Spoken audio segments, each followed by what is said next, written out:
Bismillahirrahmanirrahim. Assalamu alaikum warahmatullahi wabarakatuh. Dear students, in the previous class we had studied about the functions of oral cavity in digestion, and in that lecture I had told you about the anatomy of oral cavity and the functions of oral cavity in the process of digestion. तो आप लोगों को याद है क्या क्या चीज़ें मैंने आप लोगों को बताई थी कि क्या क्या ओरल कैविटी में कौन से 3 मेन पार्ट्स हैं और उनके क्या फंक्शन हैं। जी 4 काम हमने आपको बताए थे, 4 या 5 काम रिकॉल करें ज़रा कौन कौन से फंक्शन थे। Food selection, number 2 grinding of food, number 3 lubrication of food, number 4 chemical digestion and number 5 swallowing of bolus.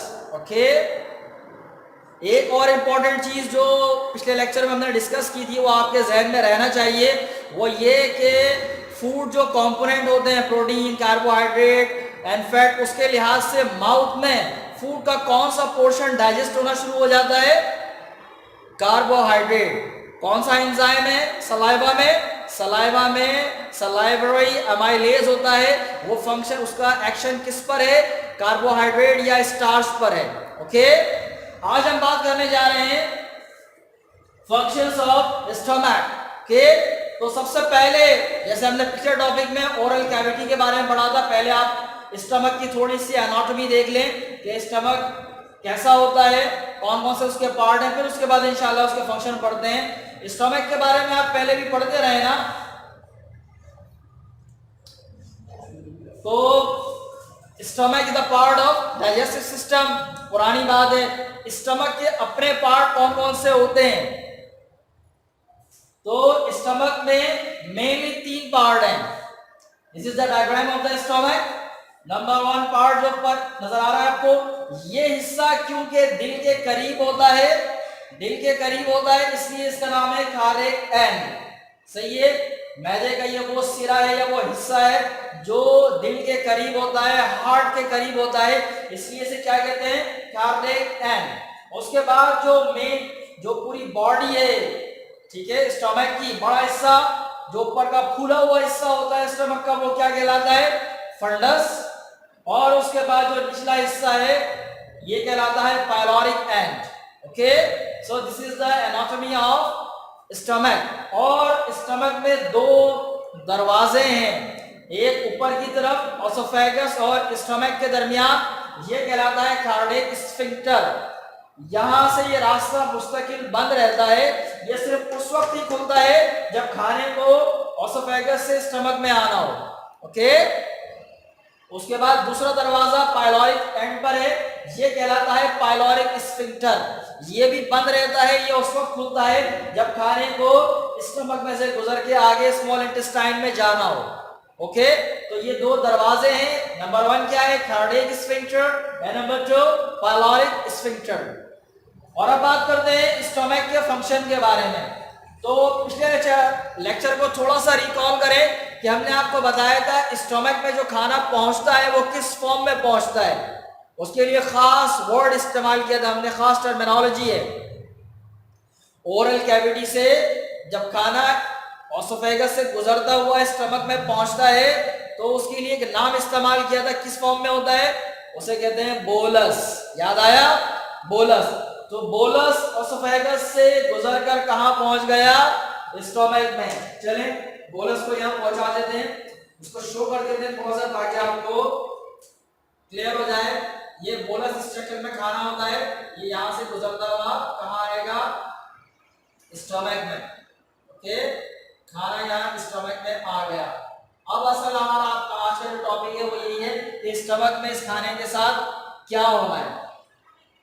तो स्टमक में सबसे पहला काम क्या होता है?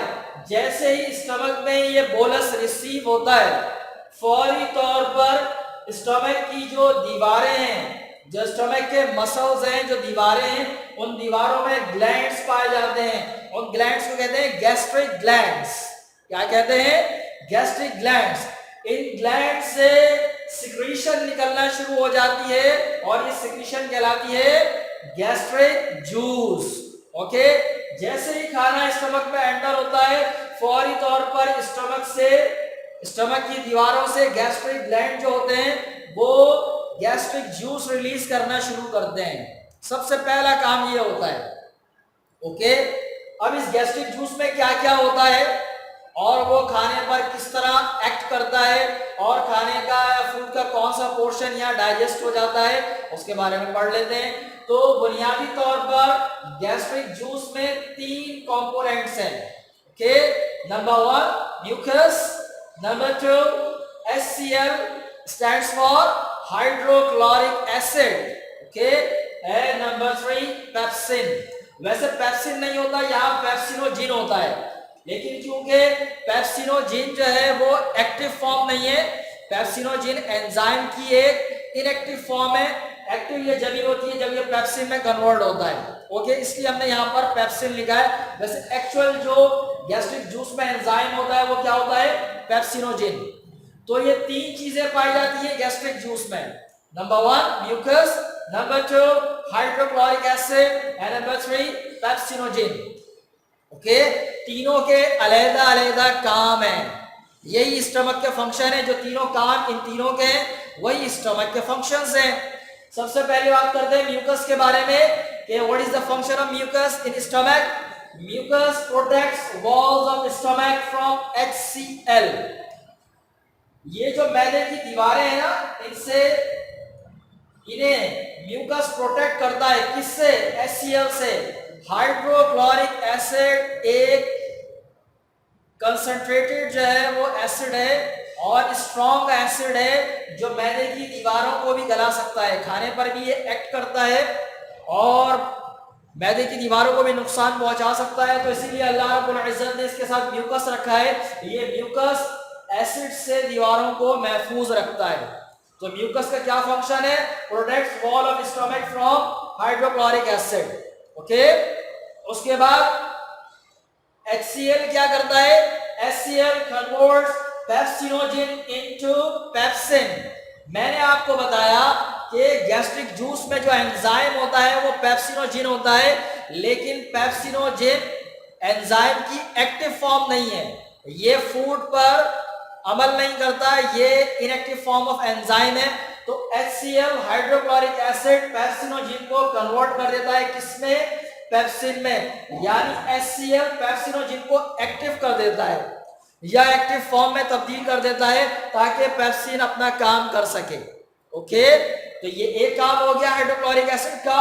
और दूसरा बहुत ही important function, hydrochloric acid kills germs. खाने में जो भी जर्म्स होते हैं, जो भी हार्मफुल पैथोजेंस हैं, बैक्टीरिया हैं, उन पर ये अमल करता है और उन्हें किल कर देता है, मार देता है। ओके, 2 फंक्शन बताए मैंने हाइड्रोक्लोरिक एसिड के, कन्वर्ट पेप्सिनोजिन इनटू पेप्सिन। ये दोनों एंजाइम है। पेप्सिनोजिन इनएक्टिव फॉर्म है जबकि pepsin active form of enzyme है। और दूसरा काम, hydrochloric acid kills germs in the stomach. Okay, उसके बाद तीसरा काम, ये जो हाइड्रोक्लोरिक एसिड ने पेप्सिनोजिन को पेप्सिन में कन्वर्ट किया है, अब ये पेप्सिन क्या करता है? Partially digest proteins into polypeptide. Okay, यहाँ प्रोटीन्स के ऊपर काम शुरू हो जाता है, प्रोटीन की डाइजेशन का अमल शुरू हो जाता है। और पेप्सिन क्या करता है प्रोटीन के साथ? क्योंकि प्रोटीन बहुत ही बड़ा मॉलिक्यूल है, लॉन्ग चेन मॉलिक्यूल होता है, तो पेप्सिन इसे तोड़ देता है छोटी चेन में और ये स्मॉल चेन कहलाती है पॉलीपेप्टाइड। ओके, यानी आप आसान लफ्जों में यूं कहें कि प्रोटीन के जो बड़े मॉलिक्यूल है, क्योंकि प्रोटीन एक पॉलीमर है, एक लंबी चेन है, तो ये उसे छोटी चेन में तोड़ देता है। ओके, तो ये जो फंक्शन हमने आपको बताए ये सारे किसके फंक्शन है? स्टमक के फंक्शन है। स्टमक का सबसे पहला फंक्शन क्या है कि इसमें खाने के ऊपर HCl जो है वो काम करता है और खाने में क्या करता है? जो बैक्टीरिया हैं या जो पैथोजेन हैं या जर्म्स हैं उनको किल कर देता है ये। उसके बाद HCl एंजाइम को एक्टिव करता है, उस पेप्सिनोजिन को पेप्सिन में कन्वर्ट कर देता है और स्टमक में मौजूद ये जो एंजाइम है पेप्सिन, या ये प्रोटीन की डाइजेशन का अमल शुरू कर देता है।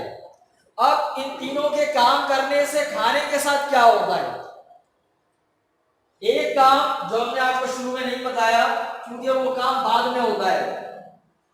ये जो गैस्ट्रिक जूस खाने में मिल जाता है ना, और ये सारे काम हो जाते हैं, उसके बाद ये जो मैदे की दीवारें हैं, जो स्टमक मसल्स है ना, ये खाने को क्या कर देते हैं? चम कर देते हैं। ये बिल्कुल उसको ग्राइंड कर देते हैं, पीस देते हैं, एक पेस्ट में कन्वर्ट कर देते हैं, और इस पेस्ट को हम कहते हैं काइम। क्या कहते हैं इसे हम? काइम। यानी ये तमाम जो केमिकल्स हैं या गैस्ट्रिक जूस खाने को सॉफ्ट करता है, एसिड इसमें जो मौजूद है, HCl मौजूद है, तो HCl का एक काम ये भी है कि ये खाने को सॉफ्ट कर देता है। उसके बाद मैदे की दीवारें क्या करती है? फूड को चर्न कर देती हैं, बिल्कुल पीस देती हैं, और उसके बाद खाना किस फॉर्म में आ जाता है? ये एक थिक पेस्ट बन जाता है, एक गाढ़ा पेस्ट की फॉर्म में आ जाता है फूड, और उस फूड को हम कहते हैं काइम। क्या कहते हैं उसे? काइम। उसके बाद यहाँ इस तरह से दरवाजा खुलता है, स्टमक का काम मुकम्मल होने के बाद ये जो पाइलोरिक स्फिंक्टर है ये एंड खुलता है, और यहाँ से खाना कहाँ चला जाएगा? स्मॉल इंटेस्टाइन में। यहीं से स्मॉल इंटेस्टाइन शुरू होती है ना भाई, इसी के साथ स्मॉल इंटेस्टाइन होती है। यहाँ ये दरवाजा है, ये खुलेगा और खाना कहाँ आ जाएगा? स्मॉल इंटेस्टाइन में। तो स्टमक के जो फंक्शंस आपको बताए गए समझ में आ गए। स्टमक का पहला काम खाने में गैस्ट्रिक जूस को ऐड करना। गैस्ट्रिक जूस क्या करता है? गैस्ट्रिक जूस में मौजूद जो HCl है वो खाने को सॉफ्ट करता है। उसके बाद इसमें मौजूद ये HCl खाने में मौजूद जरासीम को मार देता है, और जो एंजाइम पेप्सिन है उसे पेप्सिनोजिन है उसे पेप्सिन में कन्वर्ट कर देता है, और यहाँ प्रोटीन की डाइजेशन का अमल शुरू हो जाता है। जो प्रोटीन की लॉन्ग चेन है वो छोटी चेन में कन्वर्ट हो जाती है, जिसे हम पॉलीपेप्टाइड कहते हैं। ओके। और उसके बाद जब ये खाना सॉफ्ट हो जाता है तो मैदे की दीवारें इसको पूरा पीस देती हैं, एक पेस्ट में कन्वर्ट कर देती है, और उस पेस्ट को हम क्या कहते हैं? काइम। जब खाना स्टमक में आया था इस फॉर्म में, इसको क्या कहते हैं? बोलस। और यहाँ स्टमक ने अपना जो काम किया है उसके बाद अब खाना किस फॉर्म में हो गया है? अब ये पेस्ट की शक्ल में कन्वर्ट हो गया है, और उस पेस्ट को हम क्या कहते हैं? काइम। तो स्टमक तक डाइजेशन का अमल समझ में आ गया। ओरल कैविटी में फूड का जो एक कंपोनेंट है यानी कार्बोहाइड्रेट, उसके ऊपर काम शुरू हुआ था, सही। उसके बाद यहाँ स्टमक में कौन से कंपोनेंट पे काम शुरू हुआ है? कौन से पार्टिकल की या कौन से न्यूट्रिएंट की डाइजेशन शुरू हुई है? प्रोटीन की डाइजेशन।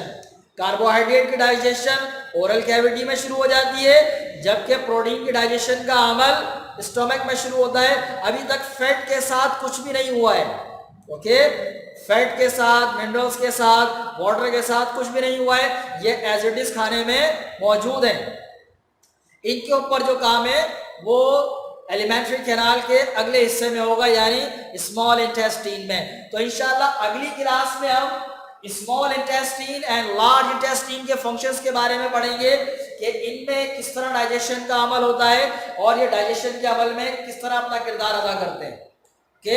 तब तक के लिए अस्सलामु अलैकुम व रहमतुल्लाहि व बरकातहू। अल्लाह हाफिज।